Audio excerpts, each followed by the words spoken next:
kayak jakun. Halo semuanya, kembali lagi ke channel sederhana ini. Sesuai dengan judulnya, aku mau bahas lagi seputar dengan paket C.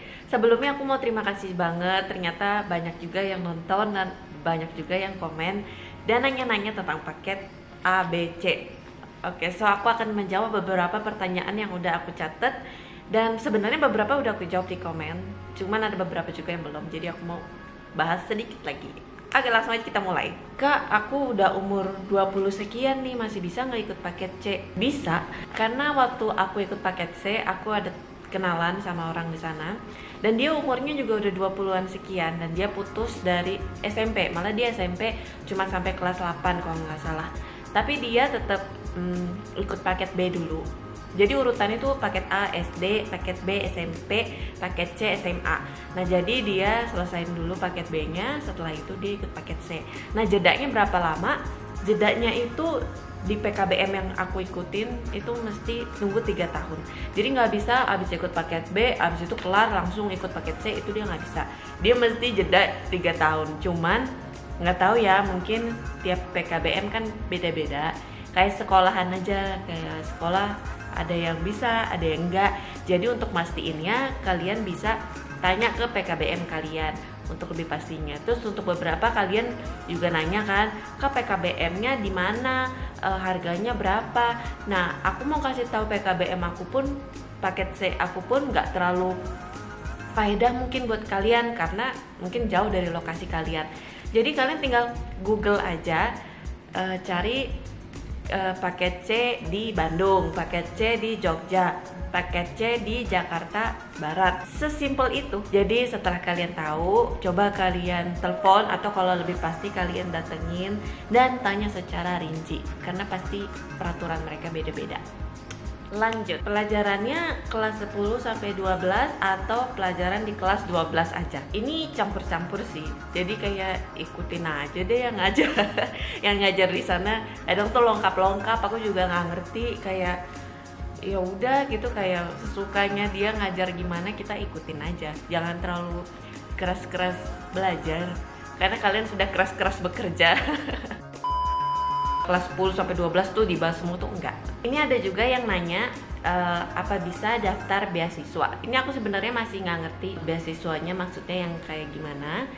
Mungkin kamu mau supaya lebih murah masuk paket C-nya, atau kamu mau beasiswa di tempat lain, maksudnya lanjut kuliah atau gimana, aku nggak ngerti. Balik lagi kamu mesti tanya, tegesin ke yang pemberi beasiswa, yang ngasih beasiswa syaratnya apa, boleh atau enggak gitu.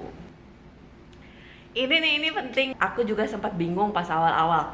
Di CV, di lamaran kerja kalian nulisnya apa? Aku nulisnya karena ya ini kan paket C, setara dengan SMA. Jadi aku tulisnya SMAN karena ini negeri, atau nulisnya PKBM. Itu kepanjangannya dari pembelajaran kelompok bersama atau apa gitu. Pokoknya ada pembelajarannya, belajar. Aku lupa PKBM kepanjangannya apa, tapi aku bakal tulis di bawah sini PKBM kepanjangannya apa, oke? Gimana tentang tanggapan sarjana paket? Ini menarik, karena sarjana paket, sebenarnya sarjana paket tuh nggak ada. Tapi menariknya, aku sempat dikirimin sama temen tentang beli ijazah paket di Shopee atau di Tokopedia gitu. Cuman selang beberapa hari pas aku lihat, itu langsung di take down sama Shopee atau Tokped, ya aku lupa. Dan itu harganya cuma berapa juta, dan kalian udah bisa pegang ijazah sarjana, ya sertifikat sarjana, apalah itu sebutannya. Tapi itu nggak legal guys, itu nggak terdaftar. Beda sama paket C, paket B, paket A, karena itu legal dan itu terdaftar di pemerintahan. Beli ijazah sama ikut paket itu beda, itu dua hal yang berbeda. Jadi aku balikin ke kalian lagi sendiri, terserah kalian mau yang mana. Cuman kalau aku lebih pilih jalan yang legal, yang lurus, meskipun ya makan waktu. Dikasih buku atau enggak? Kalau yang tempat aku dulu sih enggak, cuman disediain buku di sana untuk dibaca, untuk belajar di tempat. Mungkin bisa bawa pulang, cuman mungkin mesti izin.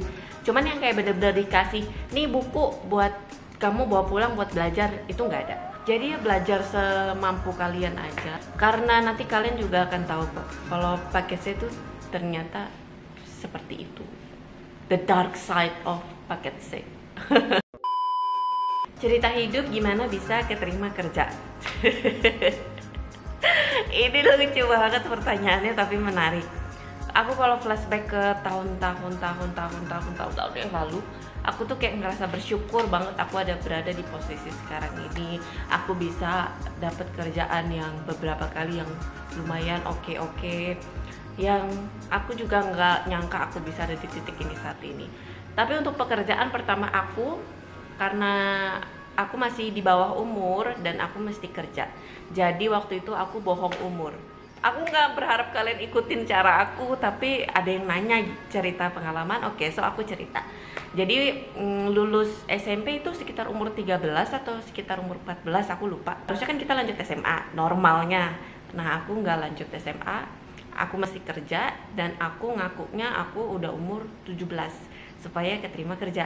Nah, dapat kerjanya dari mana? Pekerjaan pertama aku itu aku dapat dari koran, karena aku nggak tahu gimana caranya dapat kerjaan, dan pada zaman dahulu itu orang-orang nyari kerja kan di koran. Jadi aku coba cari di koran dan untungnya nemu. Cuman nih kalau sekarang ya jangan usah nyari di koran, yang mungkin nggak ketemu. Kalian harus ngikutin zaman. Kalau sekarang ya paling Instagram, online kayak gitu.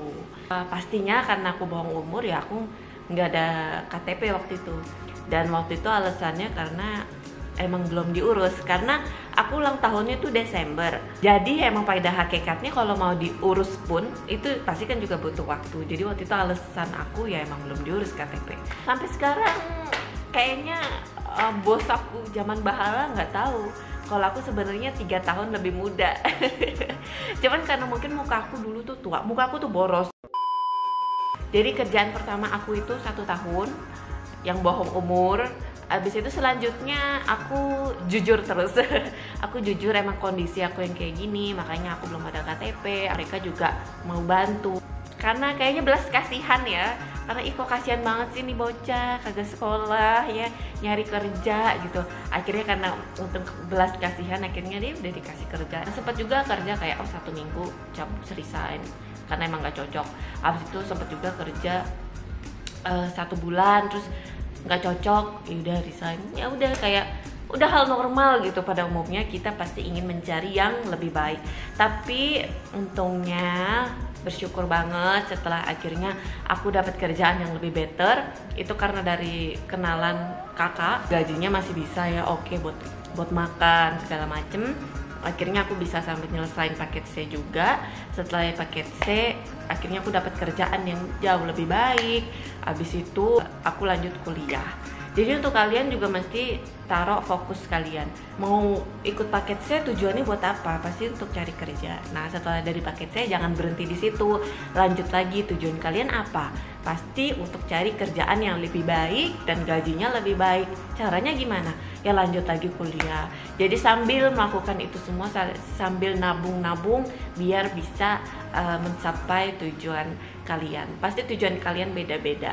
Tujuan kalian apapun itu semua pilihan kalian. Semua pilihan kalian ada di tangan kalian. Dan gak usah bingung kalau kalian belum ngerti, belum tahu sekarang kalian maunya apa. It's okay, karena gak ada yang tahu kok hari esok akan jadi apa. Coba lihat sekarang. Aku gak mau sombong, tapi kayak aku ngerasa bersyukur banget lah. Aku kayak stresnya kayak apa dulu buat karena mesti kerja, gak sekolah. Terus akhirnya aku dikit-dikit nabung buat paket C, buat kuliah, dan sekarang aku kerja di luar negeri. Udahlah, bersyukur aja, nggak ada yang tahu hari esok. Udah sekian gini aja, kalau ada yang mau lagi ditanyain, tanyain. Dan aku seneng kalau aku bisa ngebantu kalian. Jadi nggak usah patah semangat, nggak ada yang tahu hari esok apa. Dan kejar cita-cita kalian, oke? Oke, bye. Sampai jumpa di episode selanjutnya. Kasih saran video juga boleh, aku harus bikin apa. Bye bye, masalama, sayonara.